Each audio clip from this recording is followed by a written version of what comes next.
Hello students, आज का हमारा टॉपिक है मकान संपत्ति से आय शीर्षक के अंतर्गत स्वीकृत की जाने वाली डिडक्शन।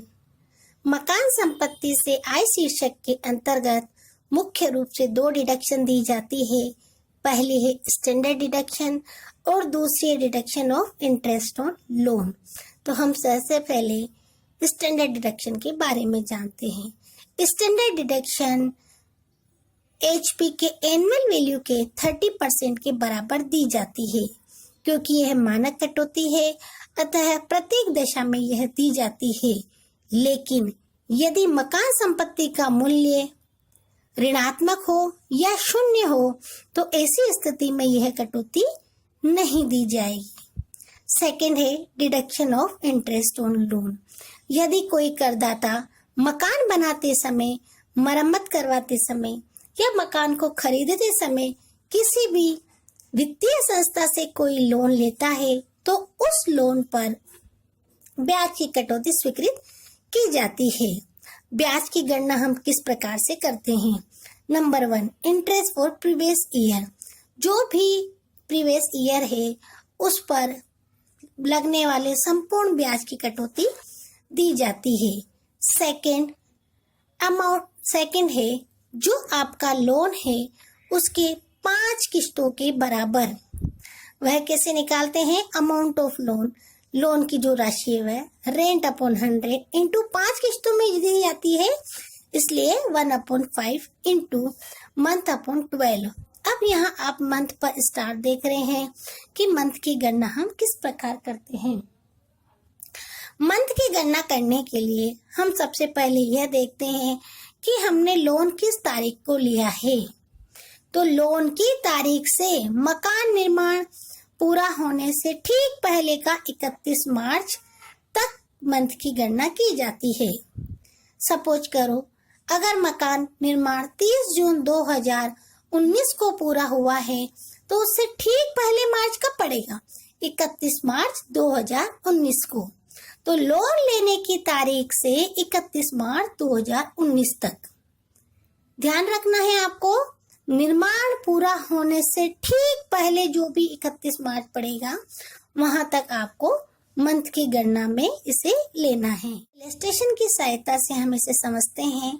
श्री बालकृष्णन ने 1 अक्टूबर 2017 को एक वित्तीय संस्था से 30 लाख रुपए का ऋण 15% ब्याज दर पर लिया है। भवन निर्माण कार्य 30 जून 2019 को पूरा हो गया है। ऋण अभी तक बकाया है और आपको ब्याज की गणना इसमें करनी है।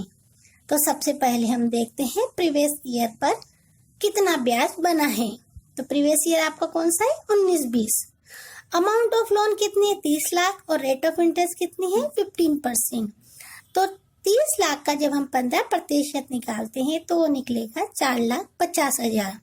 सेकंड, जो जितना भी पिछले सालों का ब्याज है उसके 1/5 के बराबर है। तो वह कैसे निकालेंगे? Amount of loan 30 lakh, rate of interest 15/100। कितनी किस्तों में देना है? 5 किस्तों में। तो 1/5 इंटू 18/12। 12 तो आपको समझ में आ गया होगा कि पर ईयर 12 मंथ। लेकिन ये 18 कैसे आया तो इसका आपको ध्यान से देखना है। तो यहाँ पर हम देखेंगे मकान का जो लोन लिया है वहां से लेकर मकान निर्माण पूरा होने से ठीक पहले का 31 मार्च तक। तो लोन कब लिया है इसने? 1 अक्टूबर 2017 को। और मकान निर्माण पूरा कब हुआ है? 30 जून 2019 को। तो इससे पहले 31 मार्च कब पड़ेगा? 31 मार्च 2019। तो हम मंथ की गणना में कहां से कहां तक करेंगे? 1 अक्टूबर 2017 से 31 मार्च 2019 तक। जब हम यह गणना करते हैं तो देखते हैं 1 अक्टूबर 2017 से पहले 31 मार्च 2018 तक कितने मंथ हुए हैं? 6 मंथ।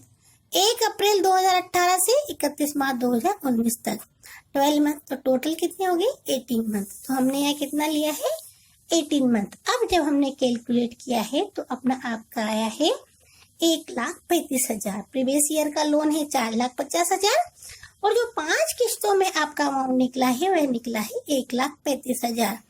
इन दोनों को ऐड करेंगे तो 5,85,000। तो 5,85,000 की इंटरेस्ट ऑन लोन की डिडक्शन मिलेगी। मकान संपत्ति यदि निजी उपयोग में काम में ली गई है तो उसमें हम इंटरेस्ट ऑन लोन की डिडक्शन किस प्रकार निकालेंगे। यदि मकान संपत्ति का उपयोग स्वयं के रहने के लिए किया गया है तो यह देखना होगा कि लोन आपने कब लिया है। यदि लोन 1 अप्रैल 1999 से पूर्व लिया है तो अधिकतम कटौती दी जा सकती है 30,000 रुपए की। लेकिन यदि आपने लोन 1 अप्रैल 1999 के बाद लिया है तो अधिकतम कटौती स्वीकृत हो सकती है 2 लाख रुपए। लेकिन जो आप मकान किराए पर उठाते हैं उस पर ये अधिकतम कटौती के प्रावधान लागू नहीं होते हैं। एक इलस्ट्रेशन की सहायता से हम कटौतियों को समझते हैं। श्री गोपाल एक बड़े मकान के स्वामी हैं जिसका नगर पालिका मूल्य उचित किराया प्रमाप किराया आपको दिया है। इसे एक किराएदार को 20,000 रुपये मासिक पर उठाया गया है। नगर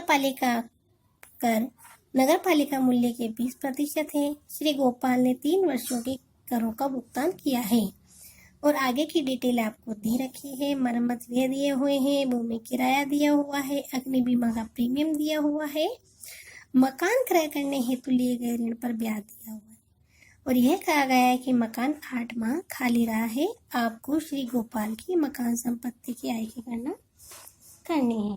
तो स्टेप फर्स्ट में हम निकालते हैं एक्सपेक्टेड रेंट। एक्सपेक्टेड रेंट है municipal valuation of fair rent which ever is higher but standard rent से लोअर। तो यहाँ दोनों में से हायर देखते हैं 3 लाख है, लेकिन स्टैंडर्ड रेट से ये कम होना चाहिए। तो यहाँ स्टैंडर्ड रेंट है 2,70,000। तो एक्सपेक्टेड रेंट हमारे आ गया है 2,70,000। सेकंड में हम लेते हैं एक्चुअल रेंट। एक्चुअल रेंट हम देखते हैं तो किस रेट से आपने मकान किराया उठाया गया है 20,000 इंटू 12। तो एक्चुअल रेंट आपके आ गया है 2,40,000। स्टेप थर्ड में हम स्टेप फर्स्ट और स्टेप सेकंड दोनों में से हायर। तो यहाँ 2,70,000 और 2,40,000 में से हायर कौन सा है 2,70,000। तो हम 2,70,000 स्टेप थर्ड में हमारे आ गया है। उसके बाद हम लेस करते हैं डिडक्शन स्टेप सेकंड में वैकेंट पीरियड ऑफ रेंट। तो यहाँ वैकेंट कितने महीने रहा है अपना 8 माह। तो हम देखते हैं स्टेप फोर्थ में हम 8 माह के रेंट को डिडक्ट कर देंगे। तो 20,000 इंटू 8 कितना हो गया है 1,60,000। तो 2,70,000 में से 1,60,000 लेस करने पर ग्रोस एनुअल वैल्यू अपनी आई है 1,10,000। उसके बाद ओनर ने 3 वर्षों के मकान म्युनिसिपल वैल्यू टैक्स पे किए हैं। तो हम देखते हैं म्युनिसिपल टैक्स कितने आते हैं। म्युनिसिपल टैक्स के बारे में कहा गया था नगर पालिका वैल्यू के 20% और नगर पालिका वैल्यू कितनी थी आपकी 2,50,000। 2,50,000 का 20% मीन्स 50,000। तो 3 वर्षों के कितने हो जाएंगे 1,50,000। तो 50,000 इंटू 3 तो 1,50,000। अब ग्रोस एनुअल वैल्यू आ रही है 1,10,000 और म्युनिसिपल वैल्यूशन आ रहा है टैक्स आ रहे हैं आपके 1,50,000। इस प्रकार जो एनुअल वैल्यू आई है वो है आपकी माइनस में 40,000। अब हमें देनी है इसमें से कटौतियां। मैंने आपको अभी बताया है कि कटौतियां मुख्य रूप से 2 प्रकार की, स्टैंडर्ड डिडक्शन और इंटरेस्ट ऑन लोन की कटौती। स्टैंडर्ड डिडक्शन एनुअल वैल्यू के 30% के बराबर दी जाती है, लेकिन यदि एनुअल वैल्यू माइनस में आती है या 0 आती है तो यह कटौती नहीं दी जाएगी। तो इस इलस्ट्रेशन में क्योंकि एनुअल वैल्यू -40,000 आई है अतः स्टैंडर्ड डिडक्शन नहीं दी जाएगी। Interest on loan. Interest on loan के लिए क्या कहा है क्वेश्चन में, मकान क्रय करने हेतु ऋण पर ब्याज कितना है 40,000। तो यहाँ पर इंटरेस्ट ऑन लोन 40,000 लेस कर देंगे। अब आप देखिए माइनस के 40,000 आपकी एनुअल वैल्यू आ रही थी और माइनस आपने किया है कितना 40,000। इस तरह से आपका टैक्सेबल एनुअल हाउस प्रॉपर्टी आ गई है माइनस के 80,000। इस क्वेश्चन में मुख्य रूप से दो चीजें दिखाई गई है। एक तो म्युनिसिपल टैक्स ओनर द्वारा पे किया गया है, इसलिए उनको घटाए गए हैं। टेनेंटी द्वारा अगर टैक्स पे किए जाते तो उन्हें नहीं घटाया जाता। दूसरी इंपॉर्टेंट बात इसमें है standard deduction. Standard deduction annual value के 30% के बराबर दी जाती है, लेकिन अगर एनुअल वैल्यू ऋणात्मक होती है या शून्य होती है तो ऐसी स्थिति में स्टैंडर्ड डिडक्शन नहीं दी जाती। Thank you.